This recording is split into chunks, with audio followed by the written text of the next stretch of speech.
This is the More to Life Than Money podcast. Real people, real stories, real conversations about wealth and abundance with your host, J.W. Rayhans. Welcome, everybody, back to the More to Life Than Money podcast. You know, today we get this special opportunity to really visit with someone who's got this great blend of personality and fun, along with a lot of purpose and drivenness, if I can use that word.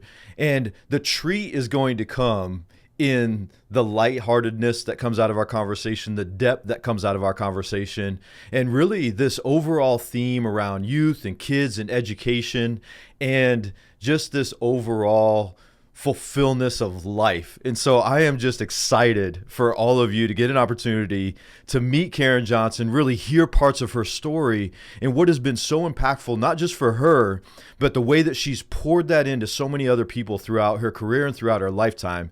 And so, Karen, it is just a thrill for us to be able to have an opportunity to chat here today. Well, thank you. I'm happy to be here and appreciate that introduction. I hope I can live up to it. Oh, I'm sure you will. I'm sure you will. We have a mutual friend in common, Carrie, who's been a guest on the show as well. And so I'm guessing her name may come up from time to time. But I tell you what, just in the thought of us having this opportunity today, what really kind of, I guess, sat with me was your long-term pursuit of youth and kids for so many years, and that it continues today. And so can we just start there? Like what's the drive within that? What's the drive to have so much focus on kids and youth and education for as long as you have? You know, my mom was a teacher, and I grew up seeing my mom go off to work every day, just full of energy and enthusiasm, and come home knowing she had made a difference in somebody's life. And I saw her work really hard, and she started a business, creating a school at our church. Oh, wow. And she shifted careers, and she was always back to school, educating herself to be better as a teacher. So I knew that being able to work with kids in some capacity was a way to really give back to the world and leave a legacy. Yeah, so you really got to see firsthand what the difference was in kids' lives. I almost feel like right off the bat, we got to stop and pause and just thank all of our teachers, everyone who's been a teacher, many of us. And even as we're talking about this, I would imagine there are a few people listening that were thinking of specific teachers who have made a real impact, a real difference in their lives. I know I certainly think of a few. Who, other than your mom, just out of curiosity, who are a couple of teachers that come to mind for you that just really made an impact in your life? My second grade teacher, Mrs. Saltman, who taught me the art of writing. And she used to kind of encourage us to do creative writing every day as in part of her second grade class. And I just really loved that opportunity to express myself and to actually write things and be creative. And her encouragement, I can still hear her cheering me on to do more of that work. So we always need people in our corner who see something in us, right? See a spark in us or see a light in us. So that was a teacher for me who did that. Yeah, and we do. You're absolutely right. We need people in our corner. We need people that we know are going to be there to support us and encourage us, be there for us. In fact, any of you that are listening, you might want to take a moment and just write down who are a couple of those people that are in your corner. But even more impactful than that, whose corner are you in? Yeah. Whose corner are you in? And if you don't think of anyone, whose corner could you be in? And really kind of be that person for someone else. Who would you say is in your corner? Gosh, so during the course of my career, I've had a lot of great mentors. And for many years, I worked at Midwestern University, and the president of the university was my mentor for many, many years. Okay. And I started in a sort of a junior role very young, and she, again, saw something in me and encouraged me and promoted me to new positions and new roles. And I was there for 27 years. So she's someone who definitely gave me lots of opportunities, put a lot of faith and trust in me, and I worked really hard to live up to that. Mm-hmm. Yeah. Isn't it neat how sometimes when we see that people see something in us, it's almost like we want to live up to what they see. Yeah. And we almost embody what they see, even if it's something we didn't necessarily believe in ourselves at the time. But because they saw it and we had a respect for them, a trust for them, we want to live up to that. Yeah. You've caused me to think of something, Karen, that I think would be really neat to just see what comes out here is you've had the opportunity, you mentioned 27 years at Midwestern University.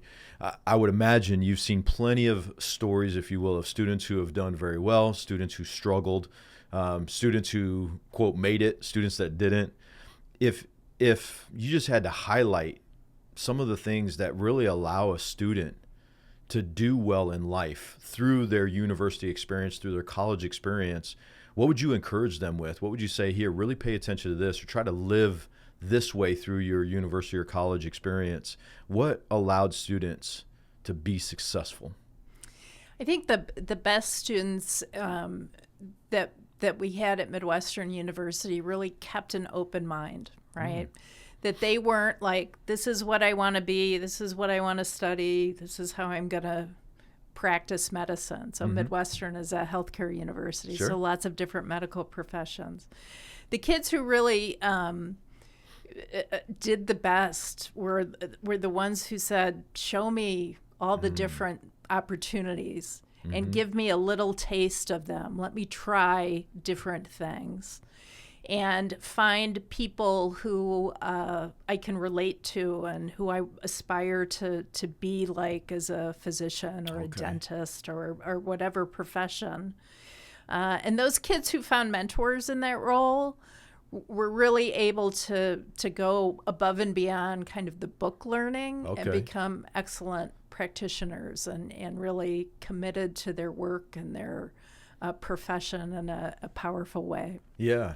Well, and thank you for walking through that, because here's what I'm hoping is not all of us are students at this phase of our life, but all of us may know students, or we might even be in a position where we're kind of trying to reinvent or go through a transformation or a change. There's a lot of that going on right now, especially as we're recording this. And so even just your reminder of, this might have been what helps students be successful, of having an open-mindedness, almost like a show me sort of attitude. There's a curiosity that's implied in that, kind of show me what the options are, show me what the different things are that I can pursue or be a part of. So this open-mindedness that we can embrace, and at the same time, look for people to aspire towards, that you see attributes in them that mean something to you, and then give yourself an opportunity to learn from them. And those are things any of us can apply, whether we're a student or not. So thanks for walking through that. Yeah. I want to go back to your mom for just a moment. Is your mom still with us here, or is she in heaven? No, yeah. So let's just, for a moment, if your mom was here, she was sitting with us, and she was wanting to impart some lessons of wisdom on us, what would they be? My mother was truly one of the kindest, most loving people that I've ever known. I often tell this story when I was little, like when I was 5, before I went off to school. But once a month, my mother would take me to visit a local nursing home. Okay. And this was in the early 70s, late 60s. And this is when you're 5 years old. These are not nice places to go, right? Yeah. And we would go, we'd check in, and she'd say, who hasn't had a visitor this week? And they'd say, well, Mr. Smith down the hall. Goodness. And we'd go down to Mr. Smith's room, and I would draw a picture, and my mom would talk to Mr. Smith. And her message was that everybody needs somebody. Everybody needs to know that somebody cares about them. Everybody needs to know that somebody loves them. And she taught me that at such a young age. Yeah.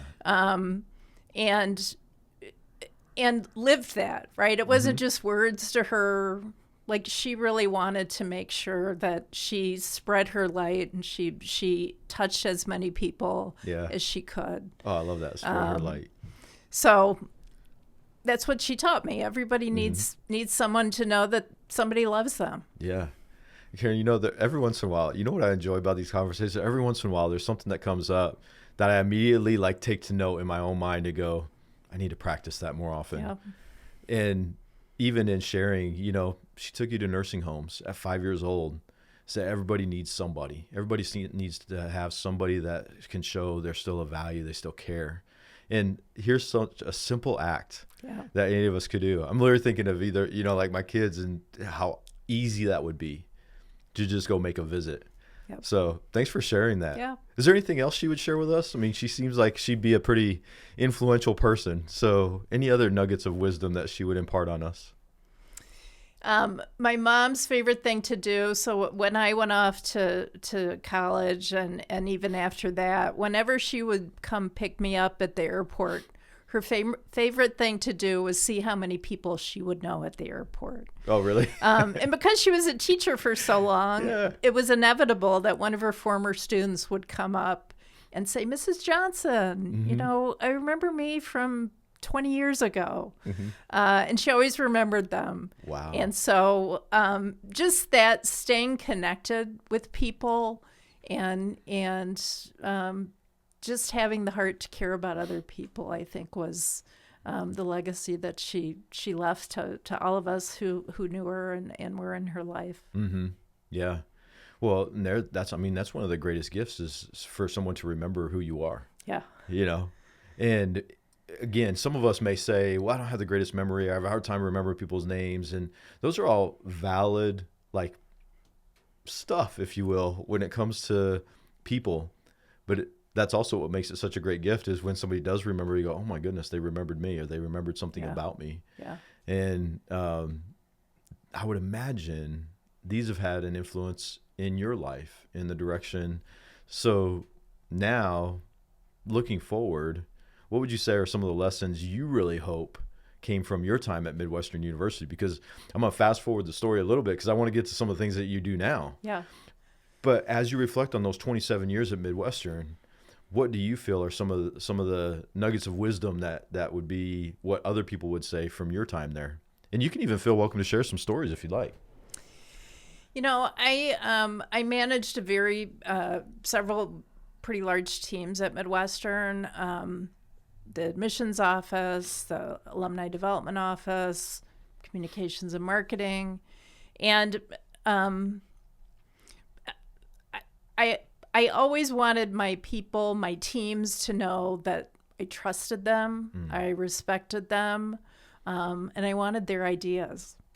That it was never a top-down style. It was very much, you are the experts. What can we do to advance our mission and achieve our goals better? So I hope the team remembers the fun we had, the work we were able to do, the things we were able to achieve, and that they were really a part of it. They were heard, they were seen, and they were respected in all of their positions. Yeah. You know what you just did there, Karen? I don't even know if you realize it, but you really connected the dots, if you will, from those early lessons of your mom taking you as early as 5 years old and saying everybody needs to know that they're important. And that's what you just described and what you did with your teams is letting them see, you're important. You're important to this project. You're important to this effort. You're important to our success. And now you're hoping that they see that they can bear witness to the great things that happened at Midwestern University while you were there. Yeah. There's definitely a direct connection. Thank you. You also keep the love of pets in your life. I do. Yeah. Tell us about that.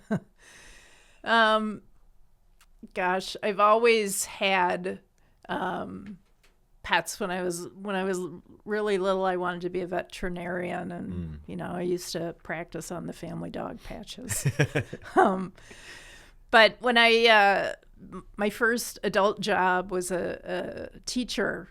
I did that just for 2 years, but a friend of mine sort of had an extra cat that she gave me. So I had a cat, really appreciated that companionship. Later on when I started living in Phoenix, this is a great place for dogs. So, one of our students actually put up a note and he said, I adopted 2 puppies and really I can only handle one. Would someone take the second puppy? So that was how I got my first golden retriever puppy. Okay. And he for sure gave me the wild puppy. He kept the calm one and I got the wild one.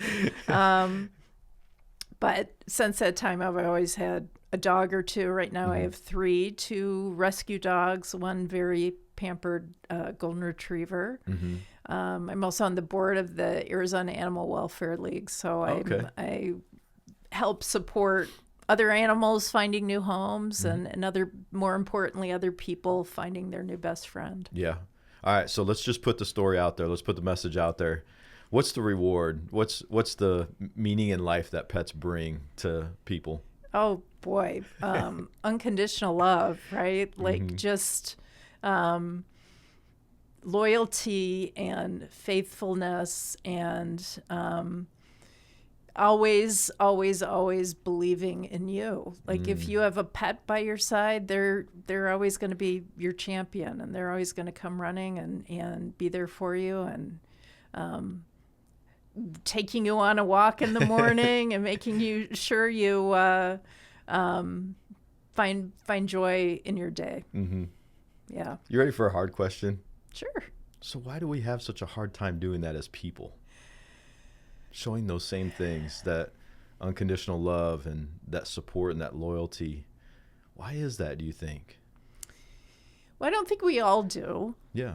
I think that, there was a time in our community, in our society, when we knew our neighbors and we sat on the front porch and talked to each other and, could go next door and ask for a cup of sugar from the neighbor. And I think one of the unfortunate parts of technology is that it's kind of kept us all to ourselves and we have all the entertainment in our homes and everything we need on our phone, and it's that sense of community and getting to know your neighbors and being involved in outside activities has become less important. I think people have, in some cases, have kind of focused inward instead of outward. Yeah. Isn't that interesting as we think about it, where here with a lot of what you mentioned was designed to hopefully create a greater connection with all of us, a way to be connected to more people. And yet it seems as though it's maybe done the opposite. Yeah. And you probably have a unique perspective to offer when it comes to human connection because of so much of your work. So what would you say are some of the greatest factors to human connection? Like to have a strong human connection, to have strong family connection, to have strong connection with other people. What would you say are some of the greatest factors that help foster and fuel and just inspire that?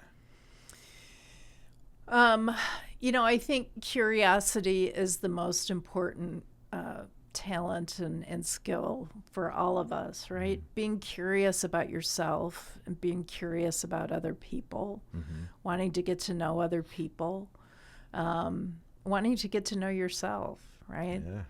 Yeah. So that, I think, really is what drives people to be active and to be involved and to get out of their house and away from the Netflix and off their phone and go engage with other people. Yeah. People are really the most interesting creatures we really are, that we have. Yeah. So, so having true. that curiosity and putting yourself out there, that's something that we need to keep reminding ourselves how important that is. Yeah, that's a big one. Yeah. Are there any others that you would think of that help kind of really have good, deep, healthy human connection? I think empathy is a big one. Okay. Tell us what empathy means to you. And I'm asking that because empathy is a very commonly used word. And I don't know that all too often we really think of like what empathy means. So what is it that you think of when you think of empathy? I think it's the ability to hear someone's story and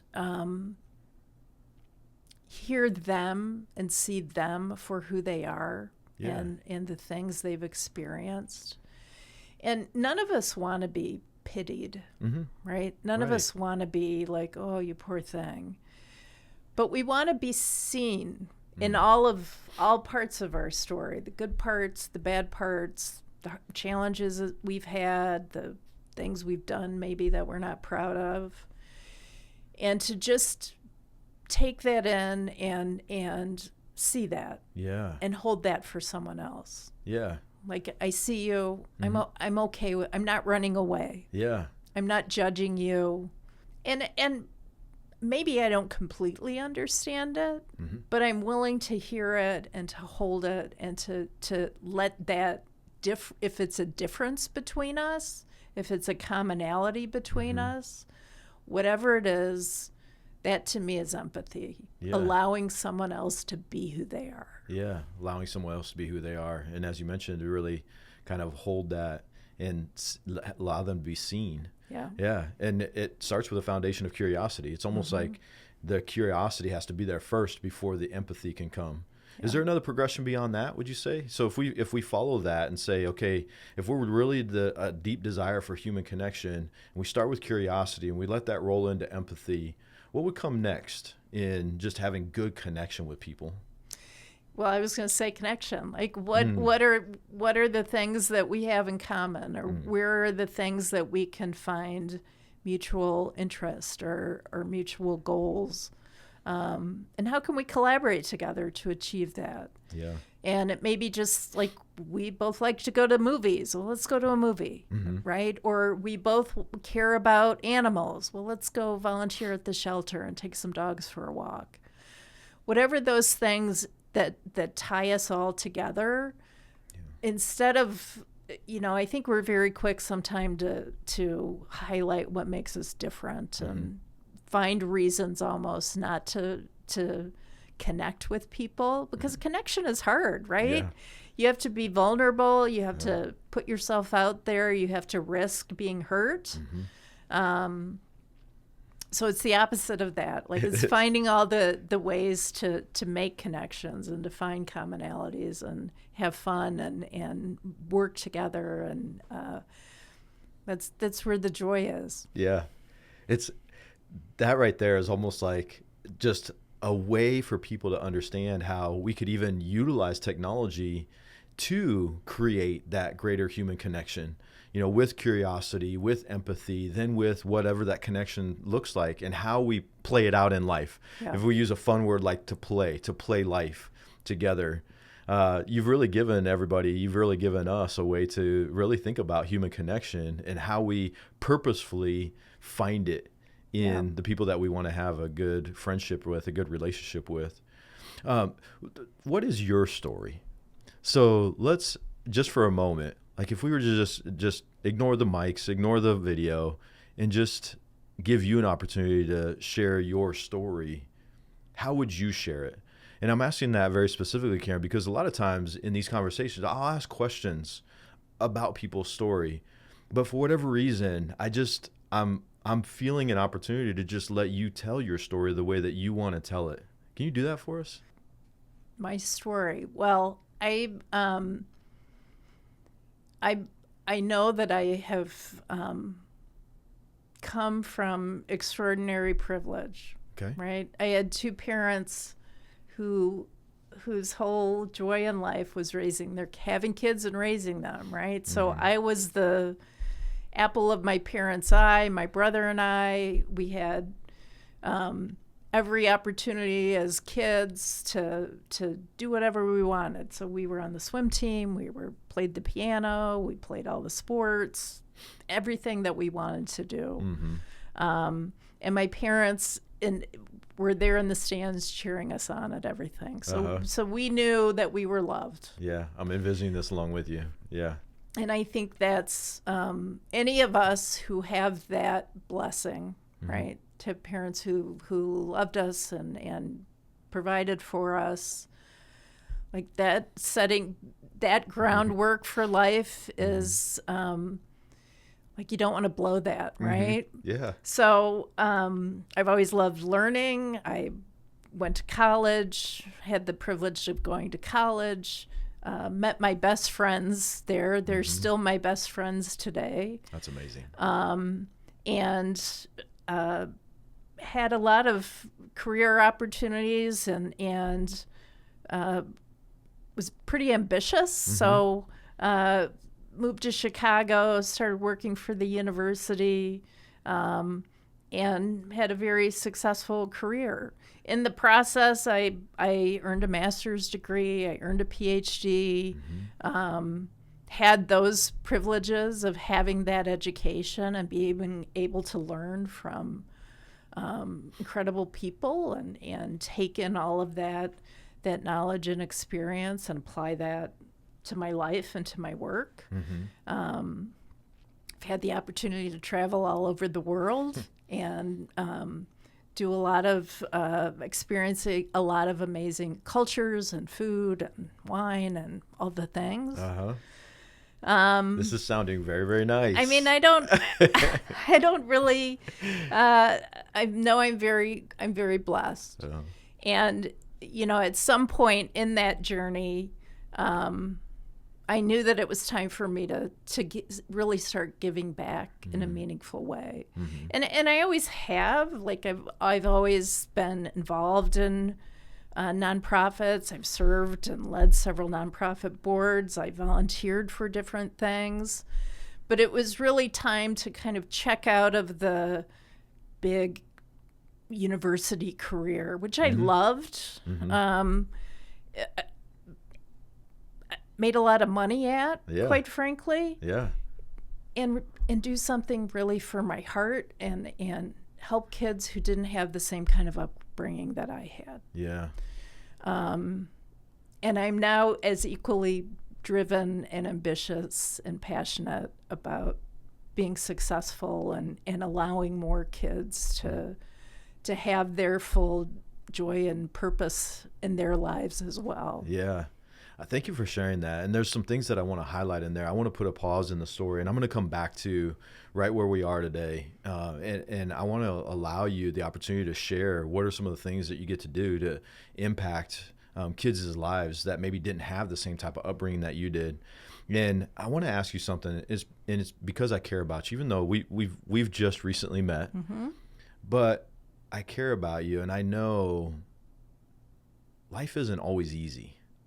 And you've had, as you described, you've had a lot of great things and a lot of great blessings and a great foundation. What have also been some of the challenging things in life for you?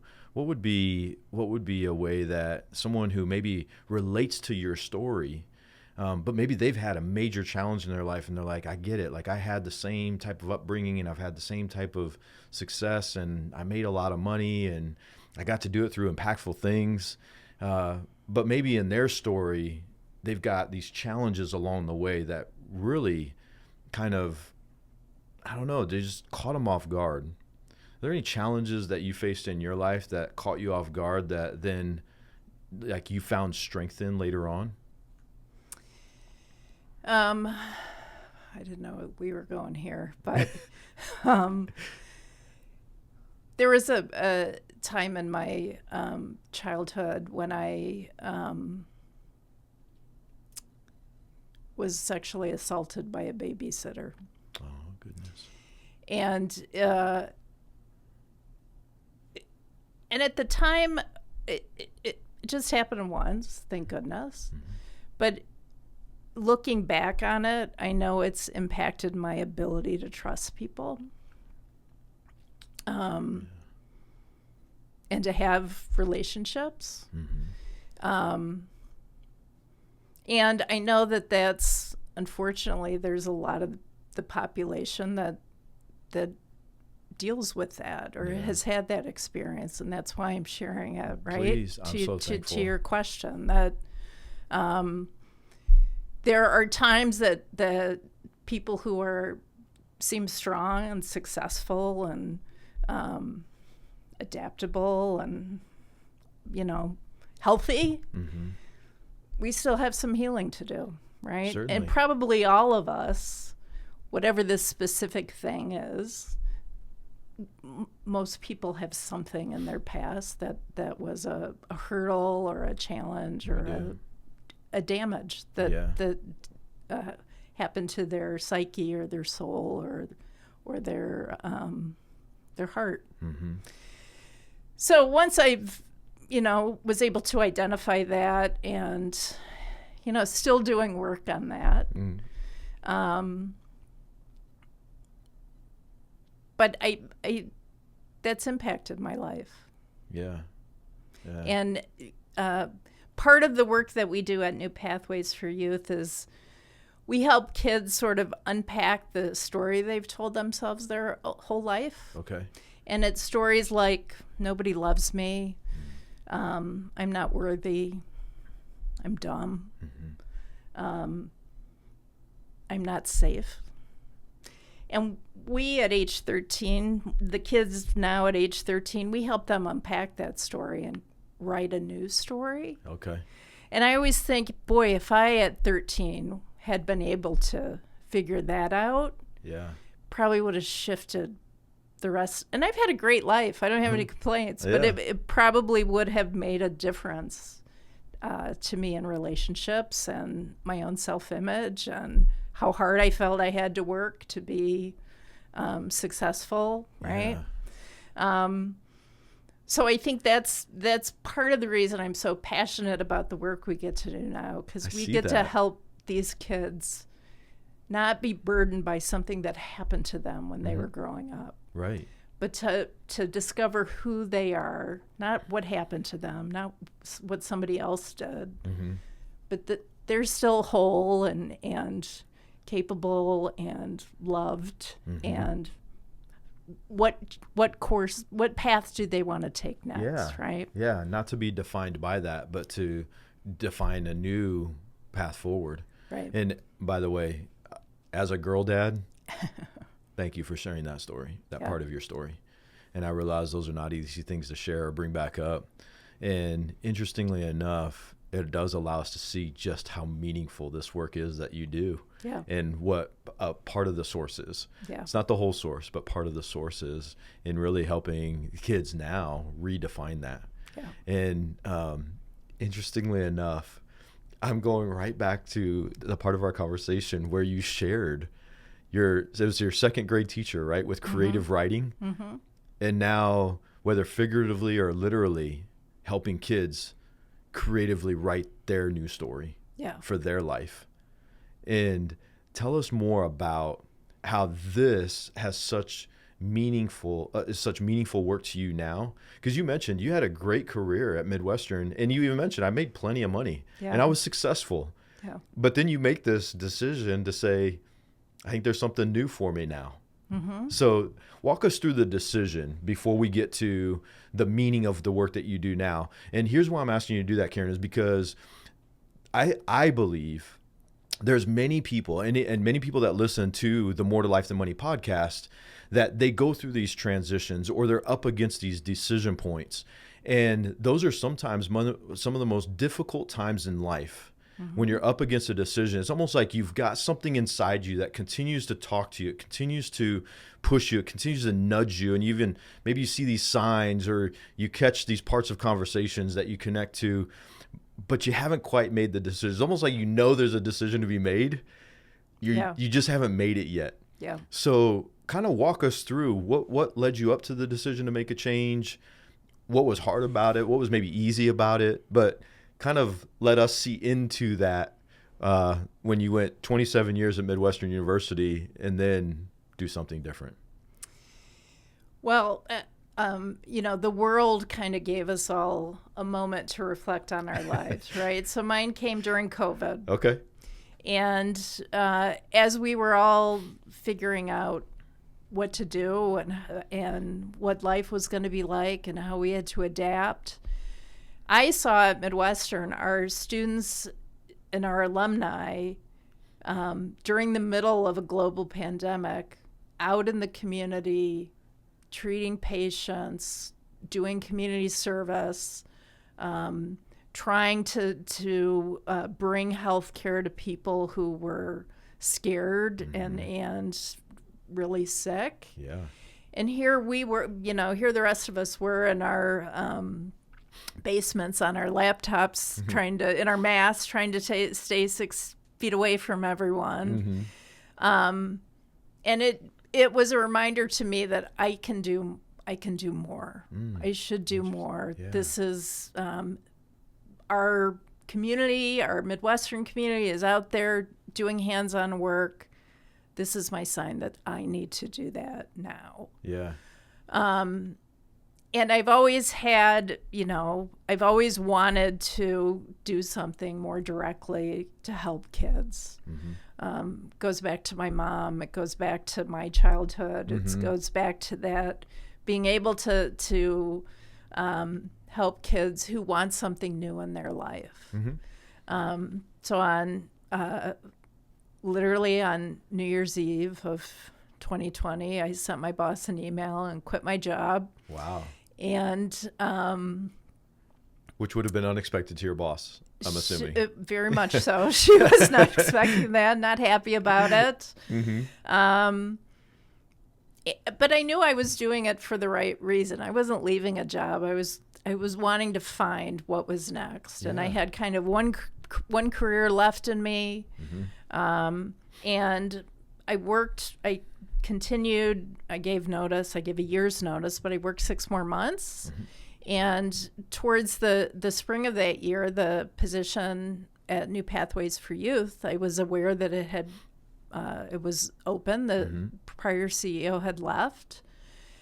And I had attended some of their events in the past. A good friend of mine had served on the board. So I thought that would be the kind of job that I would enjoy doing. Yeah. Like, it's helping kids, it's mentoring, it's leading a organization that's been in the community for 30 years. I'm going to throw my hat in the ring, and I was lucky enough to get that position. Congratulations. So, thank you. Yeah, it's 5 years now in that position, and I think it was definitely the right move for me personally. I had the right skill set that the organization kind of needed at the time. Our goal is to grow and to expand and to deepen our brand and our reputation and be able to serve more kids. So that's what I had done at Midwestern for many years, right? I had branding, communications, and growing programs. So you're really getting to pull that experience and that success into this new role as CEO, as well as bring that inner drive and purpose along with it. Yeah. There's something that you mentioned that I want to highlight for everybody listening. And because you mentioned COVID, like the world gave us an opportunity to reflect. In that, Karen, I hope you see there was perspective that you gave it in order to find that opportunity. In other words, we all went through this global pandemic. Yeah. But everybody put a little different meaning to it. There were lots of debate over that. But when you personalize it and you decide, here's the meaning or the view or the perspective I'm going to give it, essentially you created an opportunity out of that. And it wasn't that there wasn't hard moments. I mean, you mentioned, some of us were trying to keep distance while others were really going in to provide care. Yeah. And so there again, it's that events can sometimes lead to a call. That's what kept coming to my mind as you were talking about that. 9/11 is another one of those events that for many people led to a call to do something, to make a change, to transition. Sometimes it's an event in someone's life that's very personal to them. It's an event that happens that then it leads to a call to do something.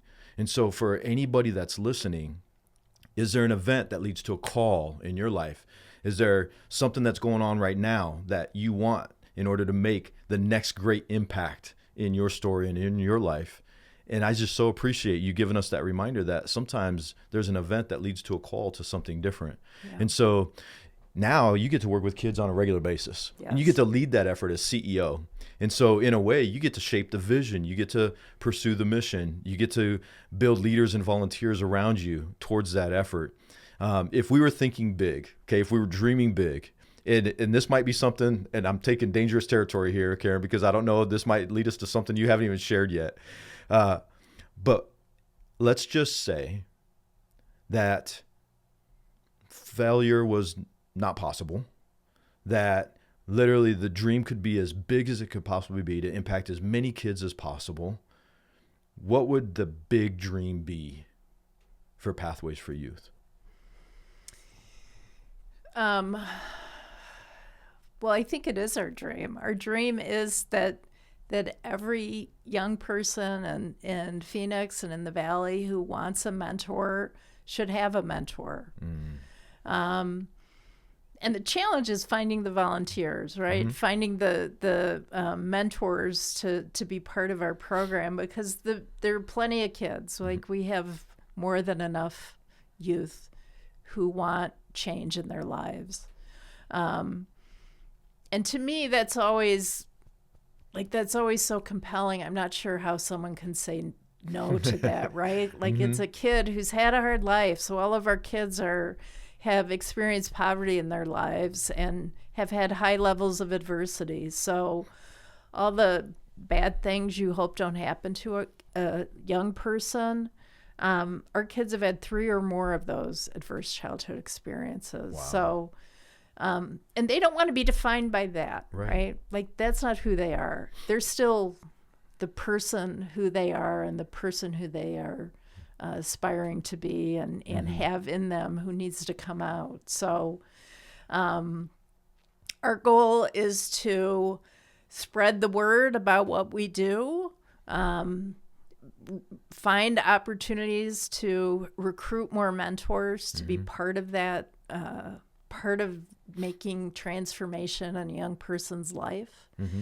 A few years ago, we developed a school-based program. So we're now going into schools and delivering our curriculum. We have a unique personal development curriculum that's, again, helping kids who have had some challenges understand who they are. Yeah. And new mindsets around how they think about things. Yeah.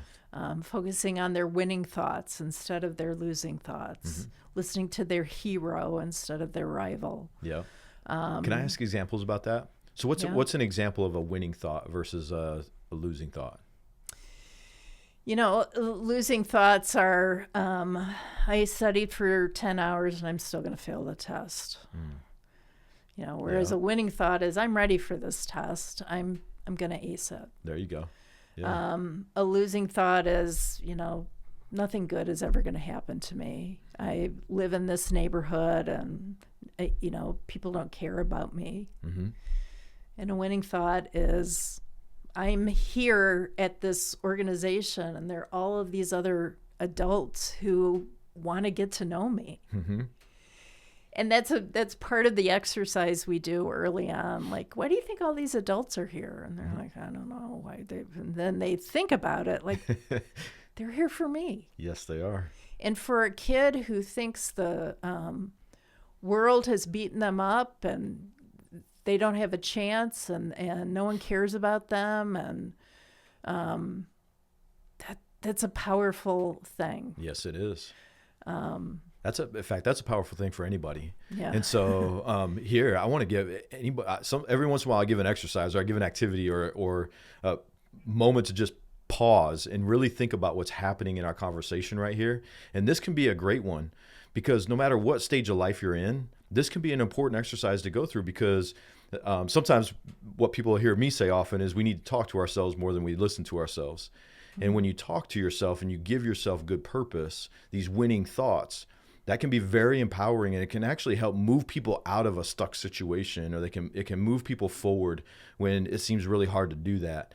And so here for a moment, I would say, let's just ask people, take the opportunity to almost do a self-assessment of your thoughts throughout the day. How many winning thoughts do you have versus losing thoughts do you have? And even use Karen's examples of what's a losing thought look like, what's a winning thought look like, what's it sound like, what's it feel like?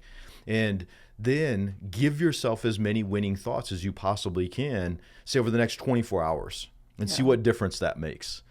So let me ask you this. I want to go to this really kind of life philosophy of fun and joy.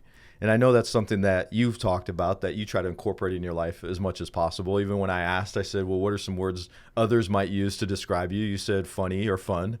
So what's the importance of play? What's the importance of fun and joy in your life? How have you utilized that in your life to help you experience some of the success that you've experienced? You know, the old saying about never take yourself too seriously, right? Like we're, I think sometimes we get in a kind of a situation of, if I just work harder, if I just do more, if I'm just take this more seriously, and all of those things are important.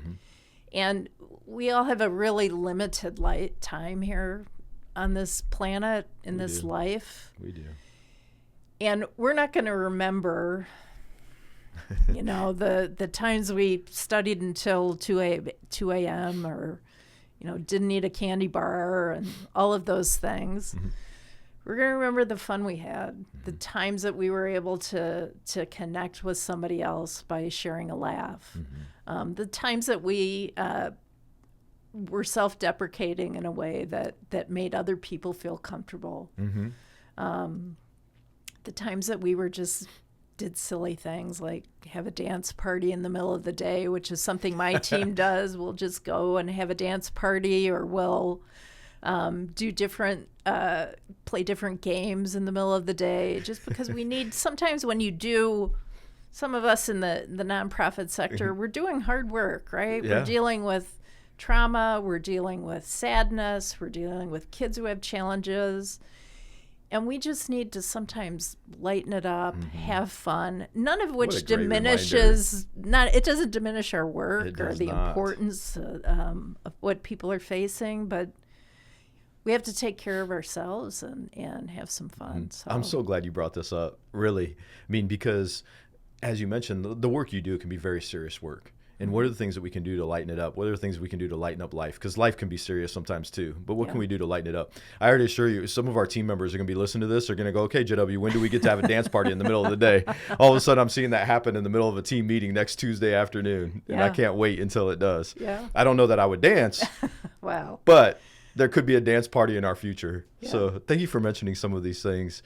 I want to finish our conversation with this. And you mentioned that you've done well financially. But as we talked about at the beginning, this is the More to Life Than Money podcast. And even as you experienced, that didn't necessarily mean that you were done. It's like you didn't arrive at a certain point because you were very successful, even professionally. You found something new to pursue. So if I asked you, what is wealth and abundance? What would you say? What is wealth and abundance? So I'm going to tell you another story. Please. So when I was growing up, my dad was the treasurer at our church. Okay. And once a month, I used to help him. We would collect all the donation plates, and I got to go back with him and count the money and take it to the bank. Okay. Right? And I remember my little 8-year-old self, you know, when you're little and you do 20 chores to earn $5 so you can go to the movies, right? Yeah. And I'm seeing these plates full of dollar bills and $20 bills. And it was like, I've never seen that much money, right? And I said, Dad, why are people giving their money? Like, why do we have all this money? Yeah. And he said, you know, Karen, when you have enough, it's important to give a little bit to help somebody else. And that is my definition of wealth and abundance, that you have enough and you want to give to help somebody else. Yeah, you want to. Yeah. Yeah. And it's not, you know, tithing is a specific example, but there's all kinds of ways that we can, when we have enough, that we can give back. Yeah. Sometimes it's our time. Sometimes it's our experiences. Sometimes it's our investments, our money. It's our making a donation to help somebody else have a different kind of life. Yeah. So that to me, my accountant yells at me every year for giving away too much money. And that's fine. Keep yelling at me, because that's more important to me than anything else, is being able to use what I've been able to earn to help someone else have a different life. There you go. That's our mic drop moment right there. Yeah. Is, to the accountant, go ahead and keep telling me I'm giving too much, because to me, wealth and abundance is having enough to give to others where it really makes a difference. Yeah. Karen, this has been such a joy. Yeah. I really appreciate the conversation. I appreciate being willing to share your story, some of those lessons, even some of the things the wisdom that your mom would impart on us, the way that you helped walk us through what real human connection can look like, especially when you have curiosity and you let that curiosity roll into empathy, and you let that empathy roll into the connection, not just the commonalities that we have, but the differences, and then how we create experiences, how we have fun and joy in our life. And really then what wealth and abundance looks like. This has been a lot of fun. Yeah, I really appreciate the opportunity to do this. And for any of you that are listening, obviously, if there's any parts of Karen's story that resonate with you or that you think will resonate with someone else, please share this episode of the More to Life Than Money podcast, so that Karen, your effort, your story, your time here today can be one of those offerings of a gift. It really can go way beyond what you and I will realize. And my hope is people will share this episode, this conversation, your story, so that can happen. And just as the reminder, we all know there's more to life than money. Thank you for listening to the More to Life Than Money podcast with your host, J.W. Rayhans, financial advisor, jw@rayhansfinancial.com.